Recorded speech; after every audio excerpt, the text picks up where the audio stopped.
Very good morning students. आज का topic है मूल्यों का वर्गीकरण। इससे पहले मैंने आपको मूल्यों का अर्थ समझाया था, परिभाषा, मूल्य के प्रकार, और उसके बाद सेकंड इसका टॉपिक था मूल्य से रिलेटेड कि मूल्यों का महत्व क्या है, क्यों पढ़ना चाहिए।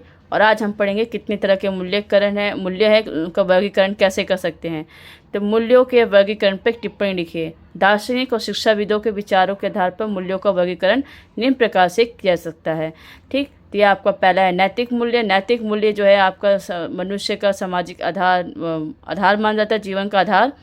तो इसमें ये सब मूल्य आते हैं: ईमानदारी, सत्यता, दयालुता, सहयोग, आत्मनुशासन, सादा जीवन, परमात्मा से युक्त व्यक्तित्व, अच्छा चरित्र, भाईचारा, मेहनत, न्यायप्रियता आदि अनेक नैतिक मूल्य हैं जो चरित्र निर्माण में सहायक होते हैं। दूसरा है सामाजिक मूल्य यानी कि सोशल वैल्यू।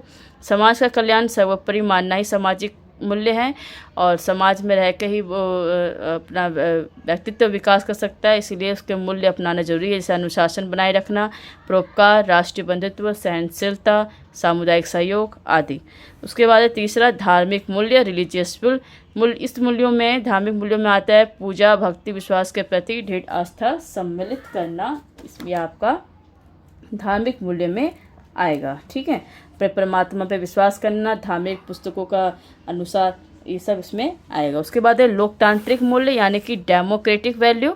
इसमें लोकतांत्रिक समाजवादी व्यवस्था से लोकतांत्रिक मूल्य जैसे व्यक्ति का आदर, जाति, लिंग, धर्म व रंग के आधार पर आधारित व्यक्ति से विभिन्नता को ना होना ही इसके मूल्य है। इसमें आपका सामाजिक आधार, राजनीतिक आधार, स्वतंत्रता का अधिकार, सभी धर्मों के आधार पर लोकतांत्रिक संस्थाओं का आदर करना लोकतांत्रिक मूल्य में आएगा। आर्थिक मूल्य, यह मूल्य धन एवं भौतिक संपदा से संबंधित होते हैं। बाजार की कीमतों से आर्थिक मूल्यों का पता चलता है। जिस व्यक्ति के पास धन और भौतिक संपदा होता है उसके आर्थिक मूल्यों का आधार उसे धनवान या अमीर की संज्ञा दी जाती है, उसका देश के उन्नति में सहायता करता है। सुखदायी मूल्य, हेडोनिस्टिक मूल्य, ऐसे मूल्य जिनसे सुख व आनंद प्राप्त किया सकता है।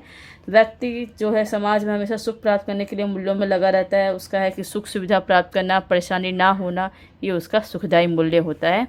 सौंदर्यात्मक मूल्य, एस्थेटिक मूल्य, वैल्यूज़ यानी कि प्राकृतिक सौंदर्य और कलात्मक रचना इस मूल्य की विशेषता है। ठीक, इसमें आप हस्तकला करना, चित्रकला करना, कविता, प्राकृतिक सौंदर्य आदि क्रियाएं इसमें शामिल है, प्रेम, संगीत आदि इसमें। उसके बाद एक ज्ञान मूल्य यानी कि नॉलेज वैल्यू।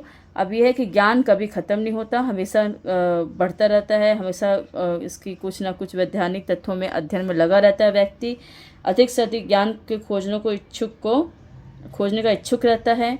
ठीक, इस प्रकार ज्ञान के मूल्य कभी ख़त्म ना होने वाले एक ज्ञान है, नई दशा में है। तो आने वाले मूल्य, ज्ञान पाने वाले मूल्य को ज्ञान मूल्य कहा जाता है। शारीरिक मूल्य, सबसे बड़ा मूल्य है अच्छा स्वस्थ समाज बनाने के लिए क्या चाहिए, व्यक्ति का स्वस्थ होना, शारीरिक स्वस्थ होना जरूरी है।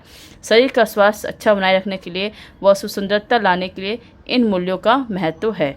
उसके बाद है 10वां शक्ति मूल्य, पावर मूल्य, यानी कि व्यक्ति का आर्थिक संपन्नता होना, कार्यकुशलता होना, वैज्ञानिक सफलता होना आदि शक्ति के विभिन्न मूल्यों में से रूप है। ठीक है, तो ये आपके 10 मूल्य हैं। और भी मूल्य हैं, और इनमें से आप कोई भी 8 या 7 या 10 जितने भी आपको आंसर में डिमांड करते हैं आप उतने बता सकते हो।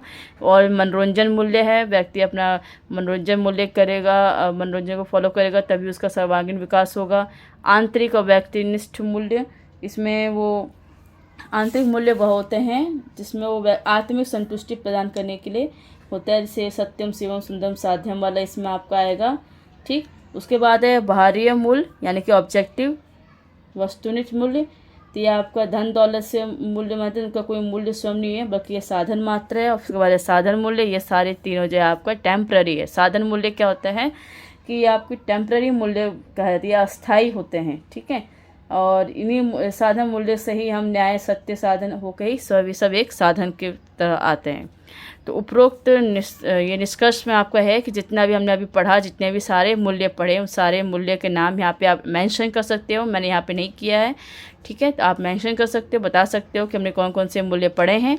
उपरोक्त अध्ययन के आधार पर कहा जा सकता है कि सामाजिक विज्ञान विषय एक मूल्यवान विस्तृत विषय है। इसमें सभी मूल्यों को विकसित करने के सामाजिक विज्ञान विषय से ज़्यादा उपयोगी विषय अन्य नहीं हो सकता। समाज का नैतिक, सामाजिक, धार्मिक, आर्थिक, सांस्कृतिक, राजनीतिक, आध्यात्मिक, कलात्मक विकास मूल्यों की प्राप्ति से ही संभव है। तो ये आपको मैंने ये टॉपिक कंप्लीट करवा दिया है, value, need of importance of value in education in social science. तो ये आपके 3 क्वेश्चन आपके इस रिलेटेड मैंने आपको आगे बता दिया थी। आपका ये तीसरा क्वेश्चन, इससे पहले मैंने बाकी के अपलोड कर दिए हैं, वहाँ से आप देख लेना।